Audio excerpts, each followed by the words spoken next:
Hey guys, it's Ben the Coin Geek at Old Pueblo Coin in Tucson, Arizona. Thank you for being here today, where we are going to talk today about the American $1 bill and just how many notes does it take to make a complete collection. I'm actually pretty excited about the topic, getting to share with you some of the things that I enjoy. The $1 bill, which of course has George Washington on it, or does it? You know, who's going to pop up next, right? We've got actually a lot of different people on the $1 bill. We'll go a little bit one by one and talk about the price point. What does it cost to collect these beautiful banknotes, and how much do you love them, right? So the legal tender note is the first issue by Friedberg. Right? So the Friedberg book is the book that you're going to use to kind of go through and understand the numbering system.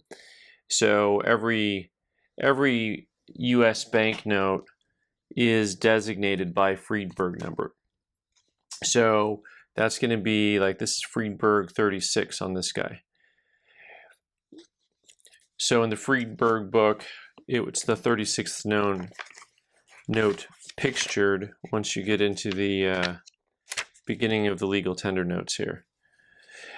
So for this project, I am excluding all of these varieties. You can see there's like dozens of varieties for the same note. Here's that 1917 Friedberg number 36.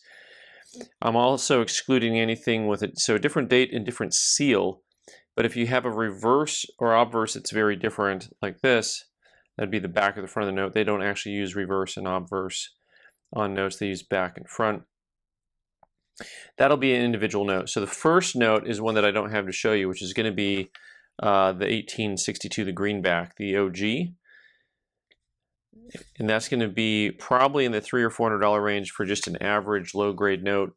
And then same thing here with the rainbow note, the 1869 series. That's going to be also in the $400-ish price range. So a lot of these notes are going to be pretty expensive.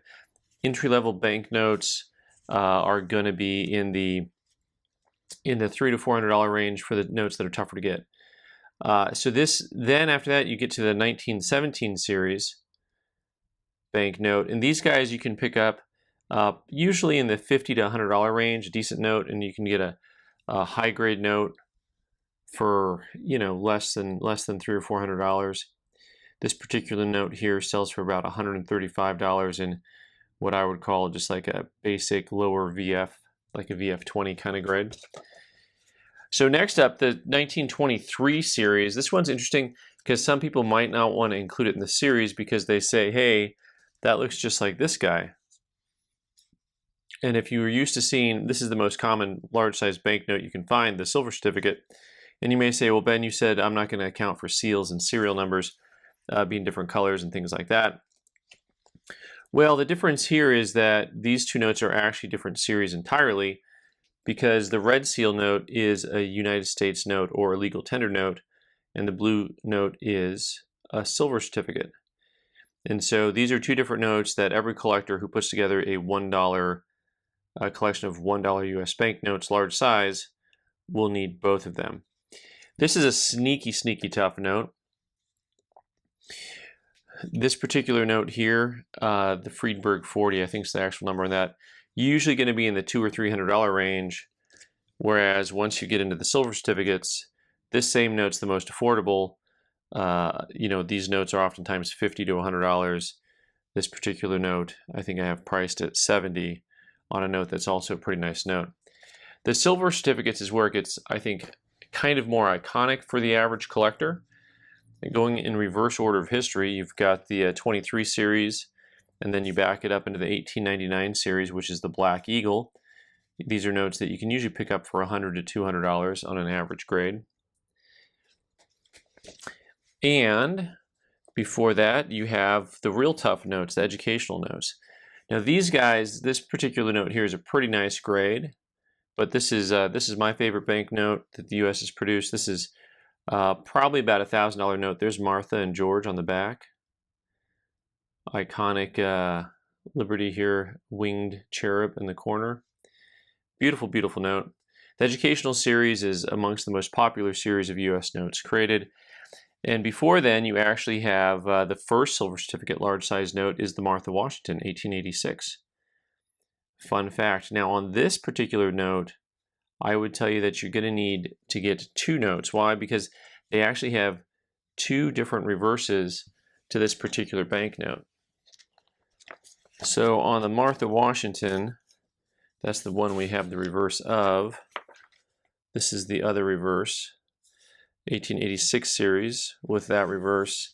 And then this is the 1891 series with the other reverse. I probably wrote 1886 on ours, but that is the 1891 series. Okay, after that, we've got a few different notes to look at. Interesting combination of things. The most forgotten series of banknotes, I think maybe in the US, well, I shouldn't say that. There's a few that are not well known. The silver certificates and the legal tender notes, the first ones we really looked at are the ones people think of. There's actually something that is known as a Treasury note, but also in the vernacular known as a coin note.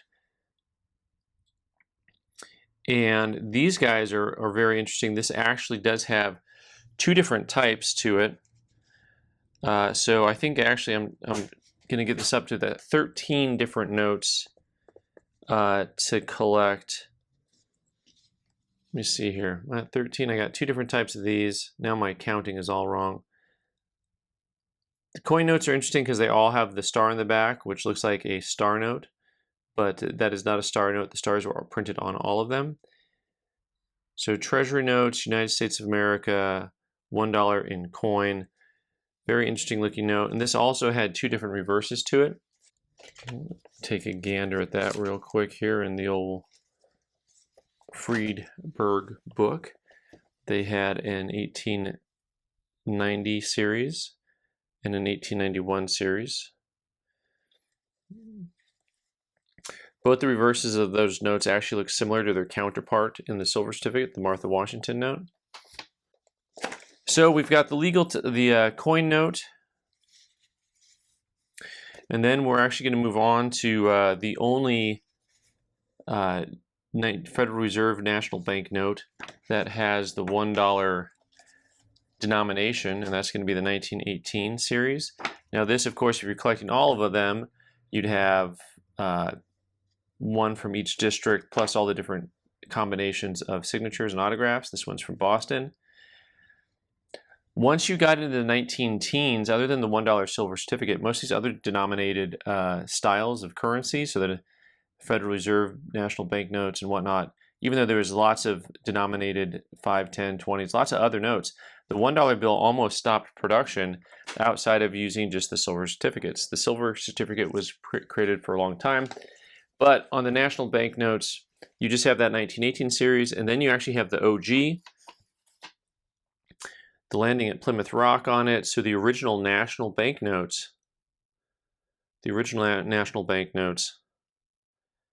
which are also very tough to get. Those are going to be from the 1870s, 1880s, and on a little bit. But the rest of the national banknote series all start with $5 bills. The 1914 series all start with $5 bills. And so the OG national banknote is going to run you $300 or $400. This 1918 series, these guys you can probably find for $100 to $200 range depending on the condition. This particular banknote in this condition, I think I've got priced at $270. So on price point, a lot of the stuff you're going to run into is going to be, $300 to $400 for a lot of those tougher notes. Your Martha, your educational. You got your more common silver certificates. Those are going to be in that $50 to $150 range.